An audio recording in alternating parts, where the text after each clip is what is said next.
Is it time for a mind shift?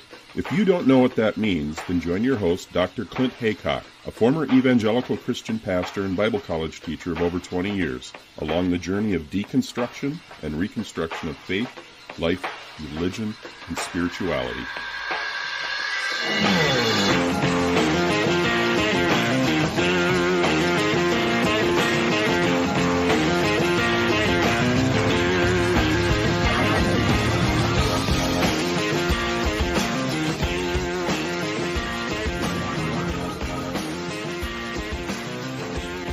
We are back with my good friend Peter Montgomery of the Right Wing Watch. It's been a while since we chatted, Peter. I see you've shaved a little bit more since the last time we chatted, but my beard has grown a little bit longer. But welcome back to Mindshift Podcast. Thanks. It's great to be back. There's so much I want to ask you about. We talked before we hit record about some of the radical extremism that's gripping America, but we're actually here to talk about the recent, I guess you could say it's a leak. I don't know what that's about, from the Supreme Court. Apparently, they're about to overturn Roe versus Wade, and I'm sure you know more about where the leak came from. Seems like they're investigating that, but what do you know just generally on the face of it? Does it look like the Supreme Court is going to go ahead and overturn Roe versus Wade? Yeah, I think that seems very clear. You know, the leaked ruling that came out was written as a majority ruling, and so that happens after they have a conference and they know where the justices are lining up. It was not written with any nuance. You know, in the past, they sort of chipped away at access to abortion and allowed further restrictions.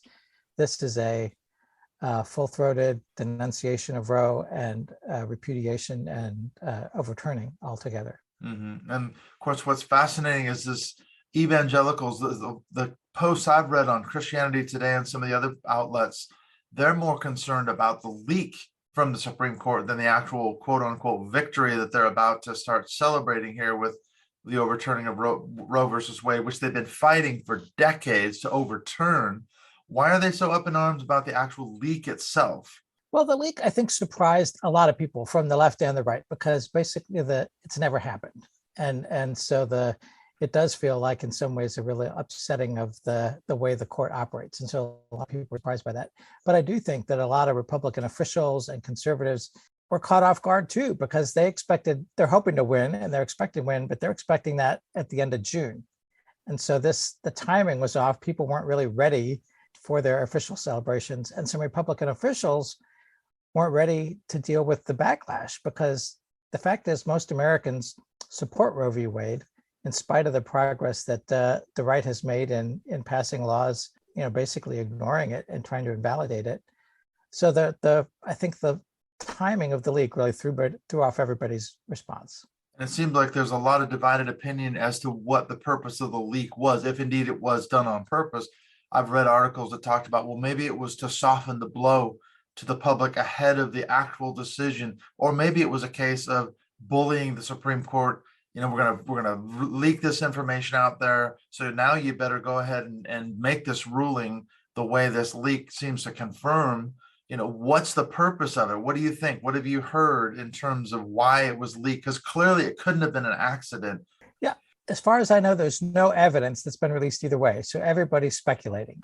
And my personal speculation would be that it's, in spite of all the people on the right blaming one of the liberal justices or liberal clerks, I tend to agree with the theory that this was coming from someone from the hard right who wanted to cement the 5-vote majority, because apparently people think maybe Chief Justice Roberts was more of wanting to go with some continued nuance rather than complete overturning.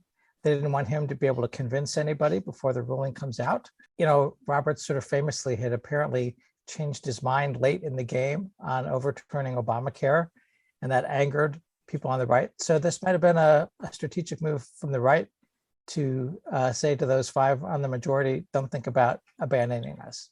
Mm-hmm. But who knows? I was going to say, as we know, this is not a new story, this attempt to overturn Roe versus Wade. I mean, you could say, well, look at it just from the point of view of the Trump administration, the Trump era. So you have this 81% white evangelical support base that voted for him in 2016.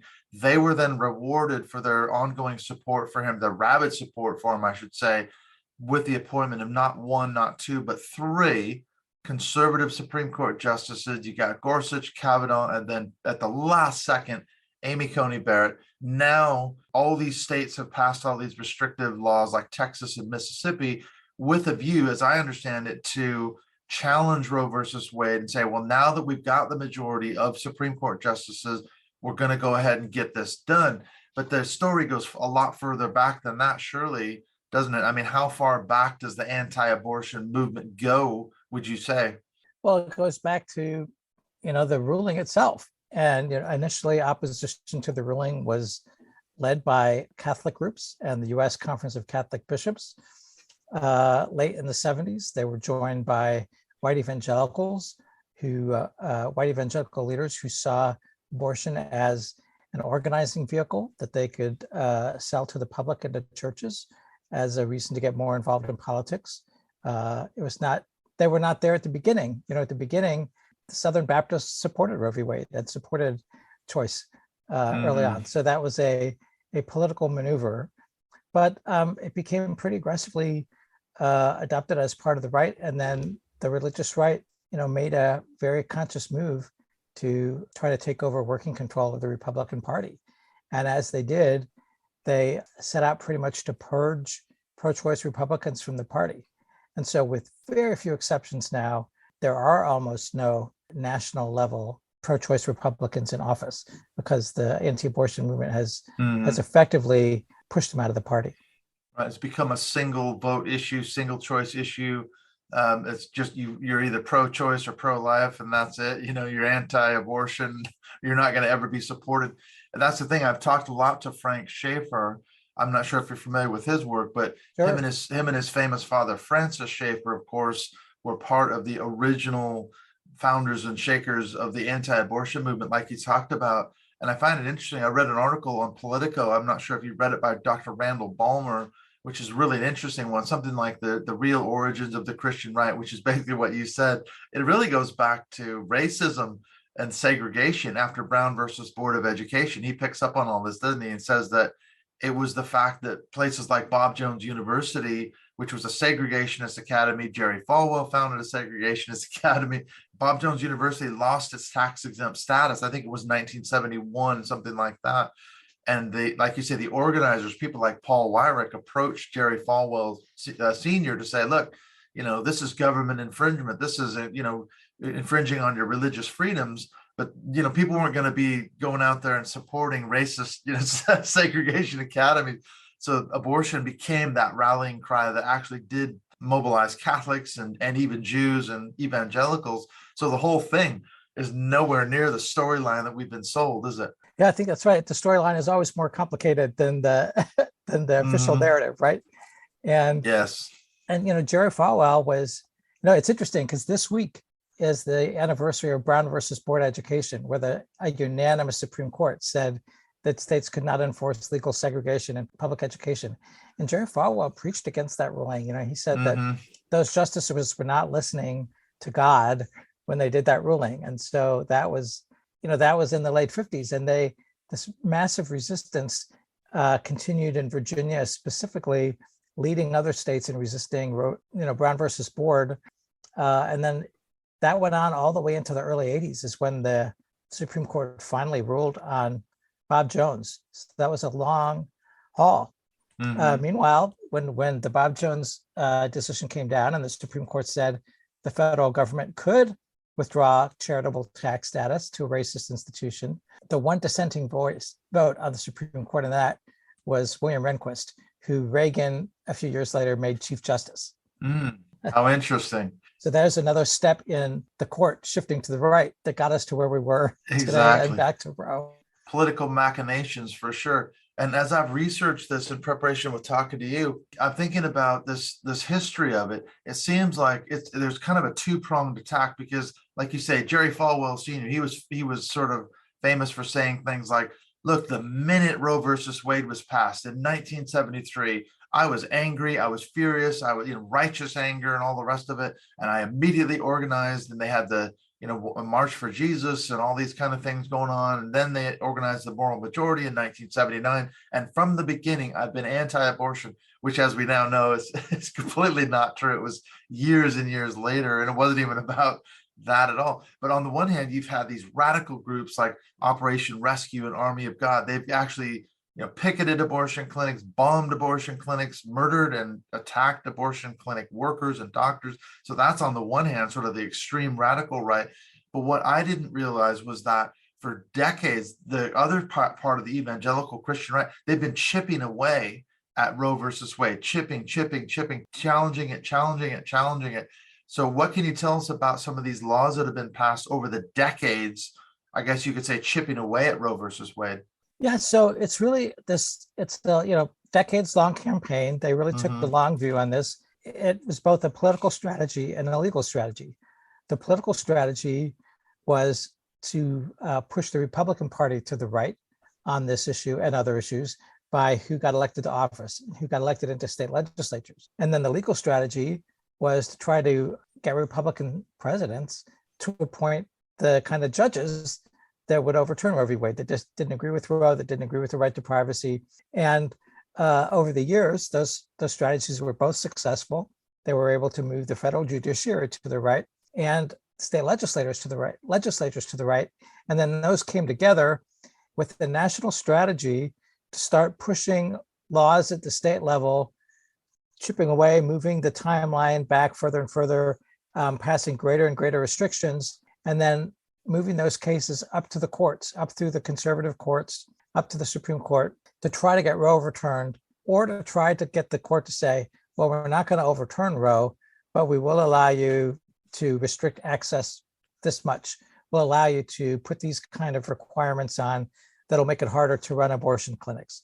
The right has had a long-term strategy of chipping away at Roe when they didn't have the votes in the court to do away with it altogether.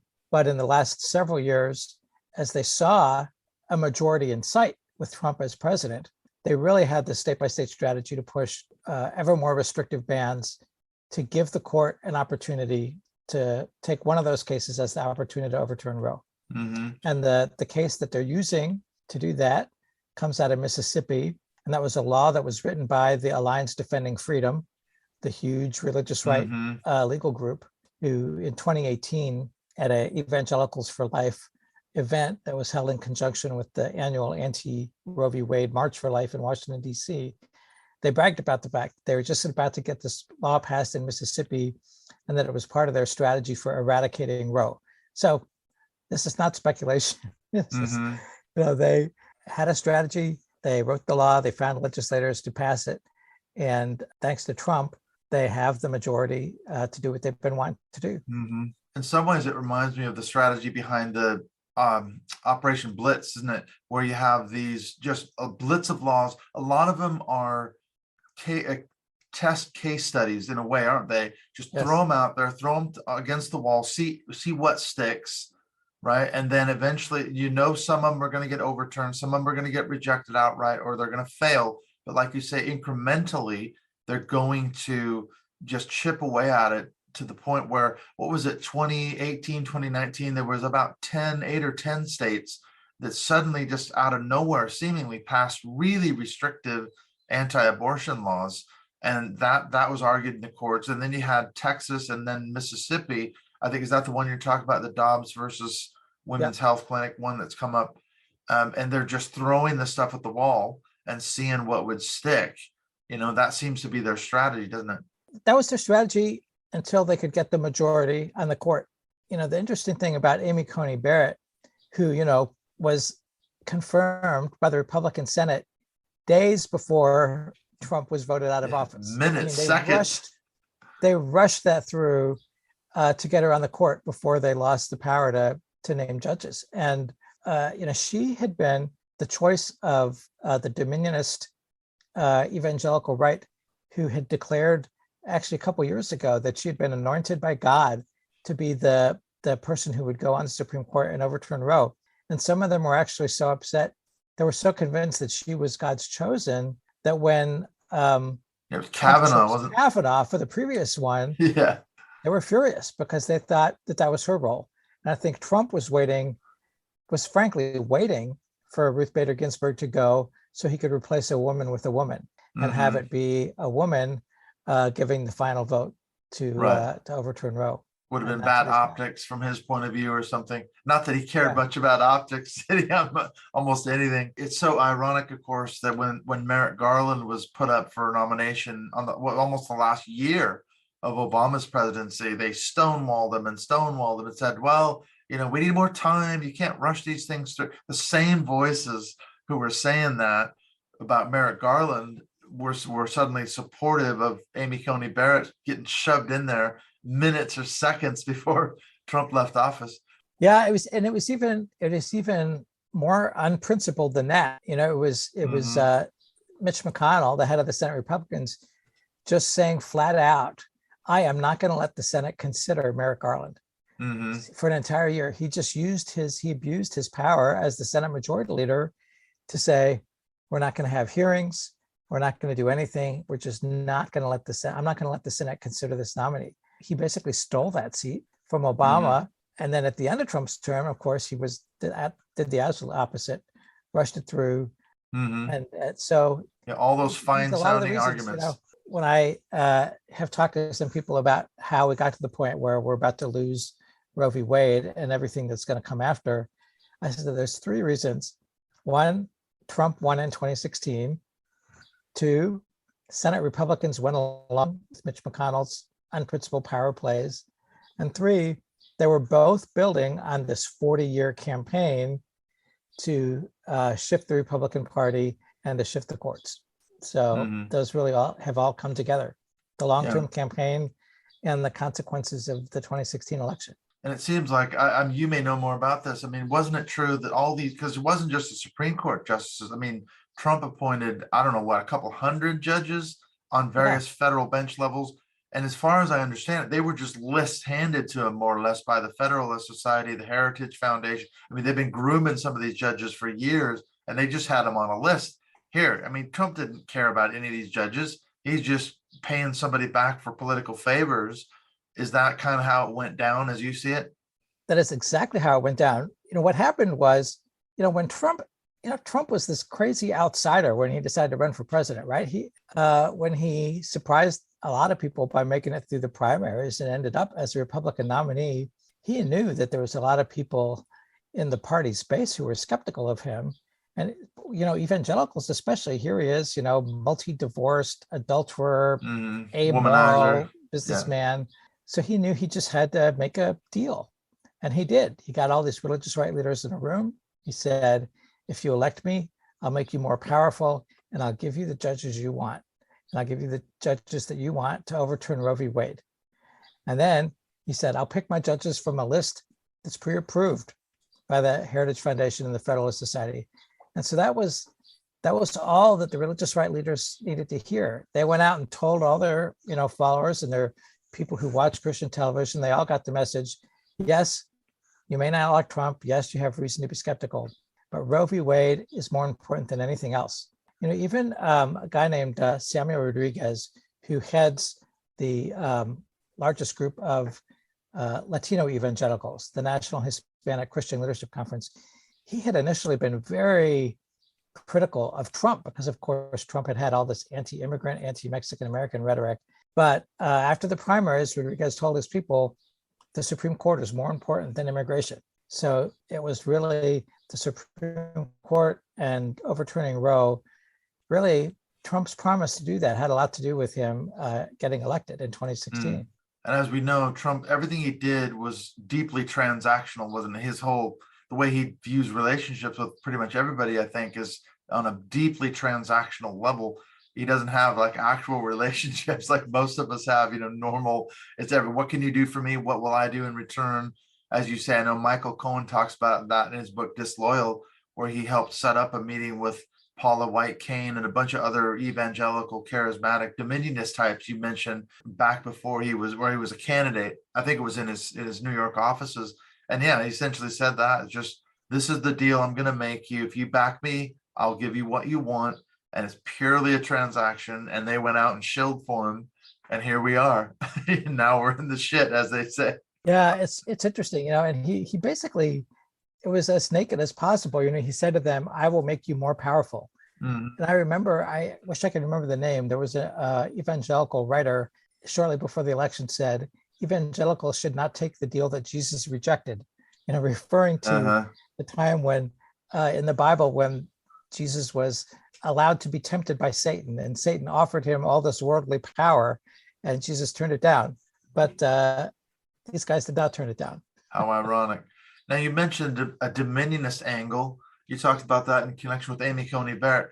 We were talking about this on Twitter the other day. I think we were tweeting back and forth, and you mentioned this dominionist angle. How much of this goes back to the dominionist Christian nationalist angle on the Christian right? Because I've been telling people for a long time that evangelicals, they see abortion as sort of a corporate national sin, a stain on America. One of the big things that's stopping, well, A, America from becoming a Christian nation again, and then B, stopping God from blessing America. So it's so critical, as they see it, as I understand it, that they overturn Roe versus Wade and deny abortion, because purely that'll help, turn America back into a Christian nation. And there's a dominionist piece as well. What would you comment on that whole aspect of it? There's absolutely a widespread belief that having legal abortion, that Roe v. Wade, having that on the books, is a curse on the nation, and that invites God's judgment and encourages God to lift his hand of blessing, and that a lot of the problems we have in this country are because we are no longer under his protection because of the curse of Roe v. Wade and legal abortion. And so, in the lead up to Trump's election, there was, a lot of dominionist rallies on the National Mall, calling to support Trump's reelection, but also pitching his election and then his reelection in 2020 as necessary for national spiritual revival. Mm-hmm. And that revival was, necessary to usher in the end times harvest, this billion times soul. So not for all of the religious right, but this dominionist wing, this Pentecostal wing, they really saw it not only in achieving this political goal, but that getting Trump reelected and overturning Roe was part of helping to speed the return of Jesus. Mm-hmm. And, at the time in which the church, will rule and reign with him over the earth. And this is something I think we're seeing. The language of dominionism it's infiltrating not only the Christian right, and they're not the charismatic part of evangelicalism. It's filtering down into mainstream evangelicalism, because I read a quote the other day. It was in a piece by Catherine Stewart, and she was quoting someone who worked for the Family Research Council. I mean, that is not a charismatic organization. It's part of the Focus on the Family. It's a political action group and all the rest of it. But yet the spokesperson for the FRC said something like, if we can just, get these Supreme Court justices appointed, we'll win the 7 mountains of influence, sort of thing. You think, whoa, here's a guy who's from the Family Research Council spouting 7 mountains mandate dominion theology in connection with these 3 Supreme Court justices, and obviously overturning Roe versus Wade. Yeah, that's one of the most interesting things to me about the rhetoric of the 7 mountains dominionists, is that it really did get adopted by the rest of the religious right. People like Tony Perkins at the Family Research Council and other parts of, fundamentalist evangelicals who really do not accept a lot of the theology of the Pentecostal wing. They do not accept the theology that about the end times and about, human action, having an effect on when Christ comes back. But they recognized that the language of 7 mountains dominionism was a really strong motivator to getting people more involved in politics. So they've adopted that rhetoric, even without necessarily buying the underlying theology. And it really has been kind of this lingua franca now across the religious right to talk about getting the right kinds of Christian on top of those mountains of influence or spheres of influence, some of them say. But you're right, it's really, it's become a tool for mobilizing political involvement among conservative Christians. It's a great strategy, isn't it? I think, too, it appeals to the garden variety evangelical in the sense that you could say, well, oh, okay, you're not going to be scaling the mountain of politics. Don't worry about that. Your sphere is business or arts or media or entertainment or whatever the other, education. That's your thing. And there was a quote the other day from Tony Perkins of the Family Research Council. In fact, it was on the Right Wing Watch website. He was being interviewed by somebody, and he was talking about the connection of Christians taking over their local school boards and becoming Christians becoming teachers and administrators in public or government schools. And that's language straight out of Rushdoony's sort of views on dominionism, wasn't it? Government schools and all the rest of it. And you think, okay, this is a classic aspect of the Seven Mountains mandate, isn't it? If you're a Christian teacher, you want to go work in a public school and you can kind of Christianize that school, but you don't want to send your kids to that public school, that government school. You should homeschool them. You should, or send them to a Christian school, so it's this, you see that coming out in even places like the Family Research Council. That's absolutely right. And, this campaign to sow distrust among conservatives and Christians, particularly toward public schools, is a very long-term campaign. Mm-hmm. And this year they've really cranked it up with this, fear-mongering about so-called critical race theory, supposedly infiltrating schools and indoctrinating students, kind of a renewal of the long-term smears against LGBTQ teachers and LGBTQ affirming programs in schools. And so they're really ramping that up in an effort to discredit public education, to get public funds moved from public educations into religious schools, and to homeschooling parents, who buy the dominionist curricula for their kids. But they're still saying, but on top of all that, we want to indoctrinate kids in public school too. Exactly. Yeah, it's true. And I think Catherine Stewart does a good job in her book, The Good News Club, talking about there's a stealth assault. Some of it isn't so stealthy, though. It's an outright assault. Because I was just reading on Facebook a couple of mornings ago, I've got a friend of mine who lives in the Portland, Oregon area, and he's a pastor. He's still an evangelical, but he's fairly progressive. He went to a local public school board. His children go to a local public school there in the Portland area. And he was saying what really struck him about it was there was a group of white evangelical parents who were just ranting and raving at this school board. And we've seen loads of videos, haven't we, shot on people's phones and everything else, of these Christians ranting and railing at public school board meetings. And it was all those topics you just, raised, critical race theory. And it was COVID a year and a half, 2 years ago, mask mandates and vaccines and everything else. And they're getting all this. It's like an echo chamber, the media and everything else. They're all the stuff they're feeding on.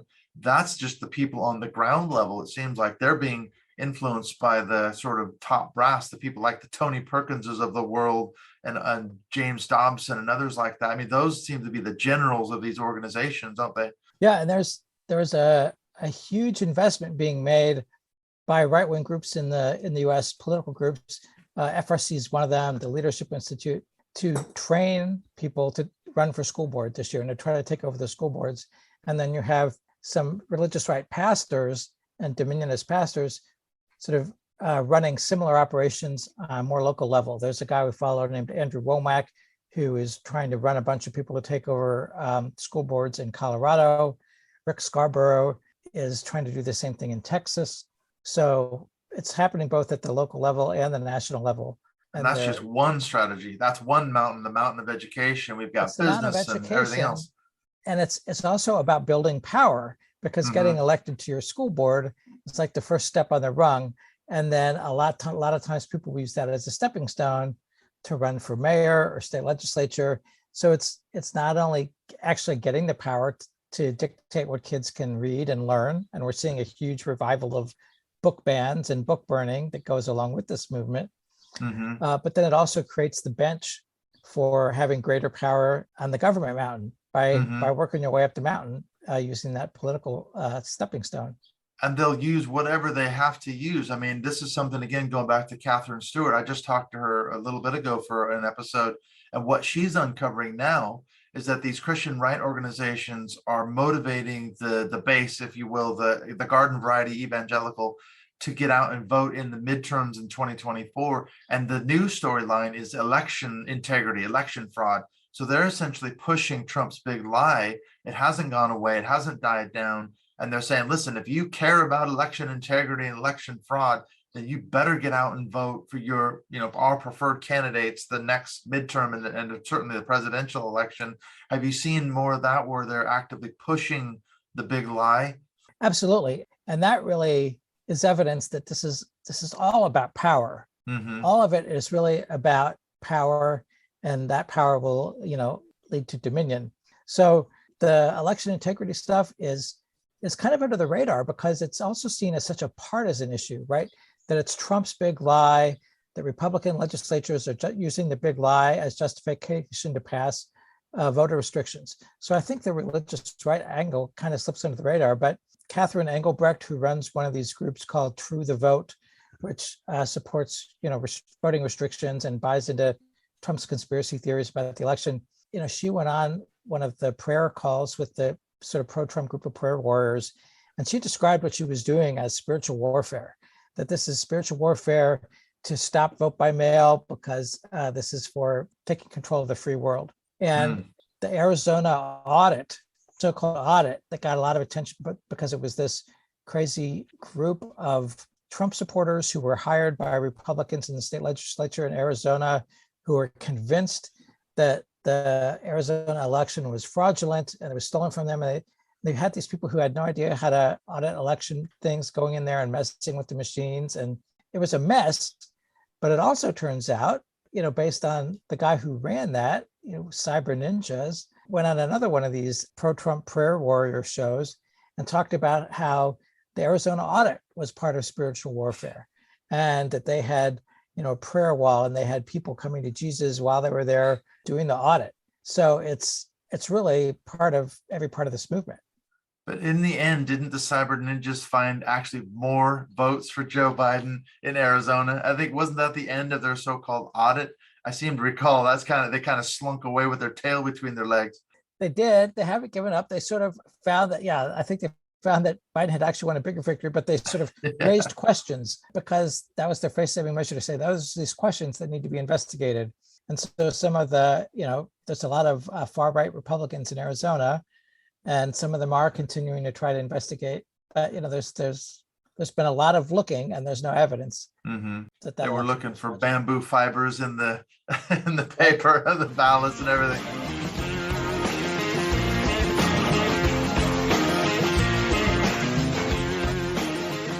When we come back in the second half of this conversation with Peter Montgomery of the Right Wing Watch, we're going to get into, again, this issue of not just the overturning of Roe versus Wade, but I want to ask Peter, what are some of the implications of this decision in terms of the erosion of our rights, especially if you live in the United States? But even then, if you don't live in the States, you should still be concerned because, of course, as we know, the Christian right is making massive inroads and has been doing for decades now into other countries as well, pushing their dominionist agenda. So it's not certainly limited just to the United States. You should be very, very concerned because this is a long-term strategy, as we've discussed. This is not something that just came about in the last couple of months or even the last few years in the Trump era.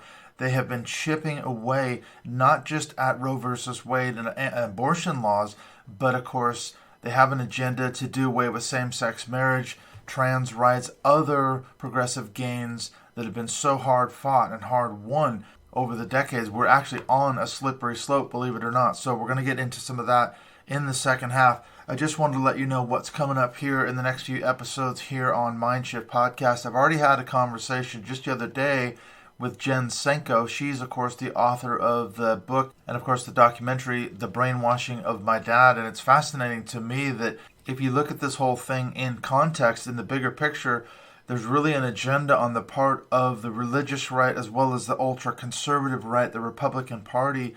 It's all about flooding the public with misinformation, disinformation, conspiracy theories, and so forth. And the Christian right is part and parcel of that, the Christian media. And this is something that Jen Senko and I are going to get into. Of course, her book, her documentary is all about how her father was basically brainwashed, radicalized by listening to the likes of Rush Limbaugh and then getting into Fox News and other far-right media. And now we're seeing that spread even further into QAnon. And then speaking of QAnon, I just finished reading Mike Rothschild's book on QAnon. It's called The Storm is Upon Us. And I reached out to Mike, and we're going to be talking. We've got a booked interview on the 6th of June, and that episode is going to be coming out just after the one with Jen Senko.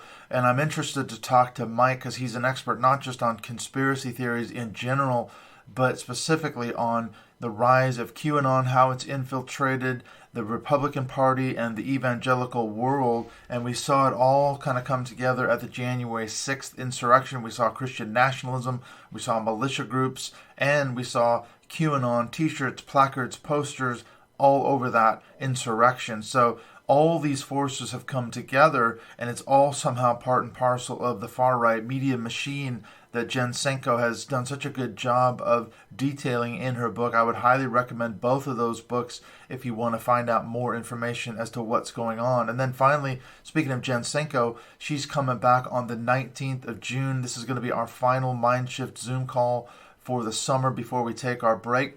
So how can you get on that call with Jen Senko? You can support the show on Patreon, and the links to that, as always, are in the show notes. If you want more information, you can become part of our closed Mindshift Podcast Facebook group, as well as getting early access to the episodes on Wednesdays before they drop everywhere else on Fridays. And of course, as I mentioned, you'll be a part of those Mindshift Zoom calls that we hold every month, usually about the second or third Sunday of the month. And we also have closed patrons only calls round about the first Sunday of the month, although we're taking a break for the summer on those right now. So let's get on back into this conversation with Peter Montgomery of the Right Wing Watch, looking at this issue of power that leads to dominion, the overturning of Roe versus Wade. What are the implications moving on down the road for the erosion of our rights, of our progressive gains? And if you're not concerned by now, you definitely will be in the second half. Let me know your thoughts, comments, questions. You can send me a message on Twitter. You can follow me at Mindshift2018 or look me up on the public Mindshift Podcast Facebook page. All right, let's get on back into the second half of this conversation with Peter Montgomery.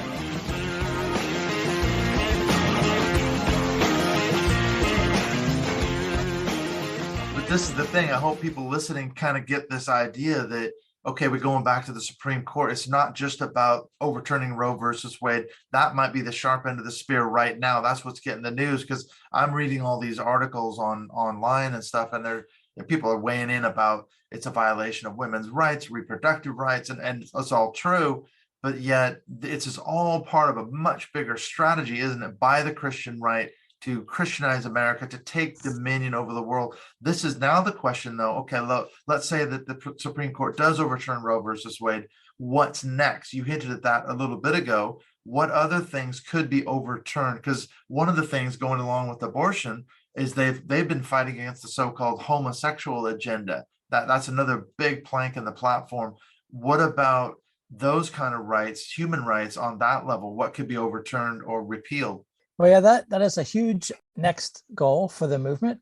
Back when the Supreme Court was considering whether to do away with state laws banning same-sex couples from getting married, that was a huge culture war fight in this country over many years. That came to the Supreme Court in 2015. We got the ruling in Obergefell that said, under the Constitution, you can't bar same-sex couples from getting married. And the religious right was sputtering with outrage. And they just said from the beginning, this is not a legitimate decision. We will never accept it as a legitimate decision, and we will fight to overturn it. Ryan Anderson, who was sort of the main anti-LGBTQ person at the Heritage Foundation, put out a book with a roadmap basically saying, listen, we had this strategy to overturn Roe, and we're about to do it, and we will just use that same strategy to overturn Obergefell. And while Roe took 40 years, it could take them a lot less, given the people who are now sitting on the Supreme Court, especially once Roe is overturned and you have gutted the right to privacy, which is underlies a lot of important considerations. So marriage equality is definitely being targeted. It's in their sights, but they also never accepted as legitimate the earlier decision in Lawrence v. Texas, which said states couldn't criminalize consensual homosexual activity. We had a lot of states in this country that still basically made gay people de facto criminals. And those laws were used to take people's children away from them. They're used to fire people from state government jobs. So it's not like they were just there as some kind of symbolic moral thing. They really hurt people's lives. And the same religious right, political and legal groups that fought marriage equality, they all backed the right of states to do that. They all filed briefs saying that. So that's another place they could go. And again, it's not entirely speculation. One of the things that I started looking at when I was figuring out where they might go next was I started looking at some of the amicus briefs that were filed in Dobbs, the case that they're going to use to overturn Roe. And some of the amicus briefs that came out of the religious right explicitly said Lawrence and Obergefell are as illegitimate, as outrageous as Roe, as lacking in constitutional authority. So they're already in there in legal briefs calling on this right-wing majority in the court now to basically to eliminate legal protections and legal equality for LGBTQ people, and at the same time, we're seeing the states pushing more and more legislation. So that's where you see these strategies kind of repeating themselves, right? You got this anti-trans legislation. We had some states trying to limit, say, okay, you have to let gay couples get married, but we don't have to offer them all the same rights that heterosexual married couples get. So there's going to be the same kind of thing where they use this strategy of pushing restrictions at the state level to give the courts an opportunity to roll back the clock. We were mentioning R.J. Rushdoony before. For those that don't know who he was, the father of Christian Reconstructionism, he was pretty extreme in some of his views. It's really interesting, though. I've been tweeting back and forth with someone who's apparently a Christian Reconstructionist, and there are people who are absolute Christian Reconstructionists, and this person is advocating for a theonomy, which is, in Rushdoony's view, the society where you have the Old Testament law as the law of the land. And I was asking this person, do you really want to live in a theonomic society? And they came back and said, yeah, absolutely. And that seems to be the argument, that a rising tide lifts all boats. So Peter, Christians running the show, Christians in charge of America or the world, God's going to be blessing everything. What a wonderful utopian existence. Rushdoony, the idea filters through that we should be living in a Christian society. What's wrong with that? Why doesn't that work? Yeah, and the hardcore Christian Reconstructionists will admit that that includes religious liberty. They want religious liberty until they have the power to eliminate it. So I mean that's actually very terrifying. And I think fortunately at this point, even most of the hardcore religious right and dominionists don't embrace theonomy. For example, most of them would not support the death penalty for gay people. Some would, but you're right that strain of the movement is still out there. It still has, publications, and on social media, people can build movements on extreme viewpoints, as we've absolutely seen from the recent shootings. It's still there. Yeah, absolutely. The Buffalo shooting, you've got another extremist who's acting out. To what extent was he influenced by the alt-right, which is now increasingly in bed with the Christian right, militia groups? I mean, it's all kind of part and parcel of a big toxic mess. Yeah, and one of the other things that I think we're going to see, the way that the Roe v. Wade debate has been, is that the right has said, this is something the court should never have done. This should have always been left to the states. And that getting rid of Roe is just returning it to the states. And then we'll have a 50-state battleground. And, there's already a number of states that have virtually banned Roe. There's a number of states that have passed trigger laws so that'll go into effect the moment Roe is overturned. That would basically ban abortion. But, and so then, you have advocates for reproductive choice starting to figure out how you can plan where there are states that support abortion rights, how you can get women and trans people needing care, to those states. How can you, all those things are being discussed. But I don't think the right is really going to be happy with a 50-state patchwork. They're going to go for a national ban on abortion. And they've been pretty clear about that. And again, one of the amicus briefs filed in Dobbs, and not by a fringe character, by Robert George, who is he's at Princeton University. He's a central strategist of the religious right, of the anti-LGBTQ right. He basically said in his brief to the court should recognize that under the 14th Amendment, there are personhood and citizenship rights from the moment of conception, from the moment an egg is fertilized, and that therefore every state is required to treat abortion under its homicide laws. And again, this is not coming from anyone who is, by all, a fringe figure in the movement, but a central strategist for the religious right, is arguing to the Supreme Court that under the Constitution, states have no right to allow abortion, but they have to be required to treat it as homicide. And if they don't, Congress has to step in and do that. So this idea that they're going to somehow stop with federalism, with some states being sort of sanctuaries for people who need abortion, that's not going to happen. It's straight out of A Handmaid's Tale. It seems to be happening more and more. In fact, there was an article just the other day in The Atlantic, I think it was, by Margaret Atwood, and she's saying, my God, I wrote A Handmaid's Tale as a dystopian novel of a future that could not possibly happen. And she turned around and said, it's happening now. It's actually happening. So what can we do? That's my last question. I feel powerless. I mean, over here in the UK, my British friends are asking me, what the hell is going on? You guys are going backwards compared to the rest of the progressive world. What the hell is happening? And I'm trying to explain it all, but I feel like we're powerless. Is there anything we can do to stop it or fight back or do anything about what's happening? Well, there's no simple way right now because they have the court. Mm-hmm. They have the power to do this. And so we are going to have to be prepared to really fight it out at the state level, to mobilize people. I mean, one of the things that I think is in our behalf, or is one of the unfortunate reasons we got where we were, is that most people just didn't believe the threat was real. I mean, time and time again, even though we knew what these people were saying, a lot of Americans just didn't believe that they would ever see Roe just overturned and see this right stripped away, a right that's been in place for 50 years. So we've got 2 generations of people who've grown up in this country with the right to legal access to abortion. And so people just didn't really see it as a threat.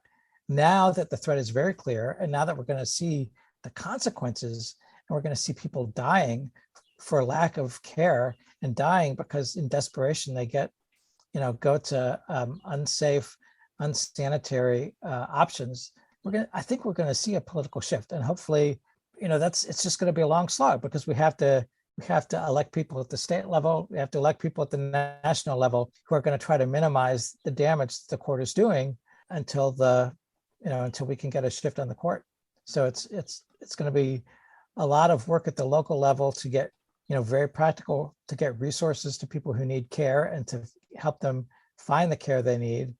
And it's going to be a long-term political and legal strategy to overcome this huge power shift that has taken place. Again, think about how few votes in several states let Trump get elected in 2016. And now we have this enormous shift to the right based largely on his 3 Supreme Court justices. It's really, it's stunning. And there's not a quick fix. There's a lot of work to be done in the long fix, and there's going to be a lot of harm done in the meantime.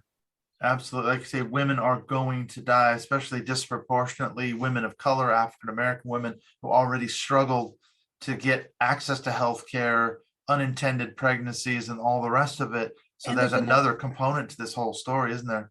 They're going to die, and they're also going to find themselves like monitored and punished. We have exactly people, women being arrested for having a miscarriage if somebody suspects that somehow they did something to cause it. And we've seen this in other countries where women are charged with murder and jailed because they have a miscarriage. And so people are saying, well, if we get laws like that, does that mean the government's going to start screening every woman who's pregnant? I mean, it's frightening. It is frightening. It does lead you right into The Handmaid's Tale. It really does, because you mentioned these trigger laws, because as we're doing this recording now, it probably will change when this episode comes out, but there's at least 26 states that have trigger laws, maybe more later, but some of them are completely landlocked, like Tennessee. All the states around them also have trigger laws that are going to be passed. So let's imagine you're a poor African-American woman in the middle of Tennessee who's pregnant, who wants an abortion with an unintended pregnancy, or even a pregnancy that is threatening your life for medical complications. How far do you have to go physically in terms of distance to a state that allows abortion? And then you could, as you say, be arrested for going and having an abortion in another state, or even being the person who drives her to the clinic 3 or 4 states away at huge expense. I mean, it's just ridiculous, isn't it? Well, yeah, and as you said, some of the states now, some of the legislators that are so intent on denying women this choice, they're trying to pass laws that would make it a crime for them to leave the state and to go get care in another state. And now, I'm not a lawyer. I personally think those laws will not hold up under the Constitution, because the right to travel across state lines is a fundamental right. On the other hand, with the court we have now, I don't know where they will draw their lines, particularly if they have people telling them that they should be moving in the direction of a national ban, which would make all of that moot. It's so ironic. I know we need to wrap it up, but I can remember when I was an evangelical, they always used to use that term slippery slope. They would say, we're on a slippery slope, ladies and gentlemen, this country's heading downhill. Every time another more liberal progressive law gets passed, we're on that slippery slope to whatever, destruction and judgment and everything else. But now I'm seeing it the other way around. We're the ones who are on a slippery slope, because where does this thing end? I don't see this ending up in a good place at all. So this is an ironic, change of scenery for me. Now that I'm an ex-evangelical looking at it from the outside, we're the ones on the slippery slope. That's exactly right. Yeah, it's a scary thing. Anyway, well, so here's a question then. I know we're wrapping it up, but if people want to find you, obviously they can look you up on the Right Wing Watch's website. You watch the YouTube videos that you guys put up all the time. How can people find you on social media? Yeah, our social media channel on Twitter is at Right Wing Watch. I am at Pete Mont, and Right Wing Watch is also on Facebook. Find us any of those places. And then we do have a lot of content on our YouTube channel going back quite a few years. So yeah, it's good watching. We get little snippets of what some of these crazy extremists actually say in context on their live streams and rants and everything else. So thank you once again, Peter. Sorry we took so long to get back together, but I've absolutely had a great time chatting with you. Thanks for bringing us up to date on what's going on the Supreme Court. We'll have to watch this really closely, so let's keep in touch. Thank you so much, Peter. Thanks for having me back.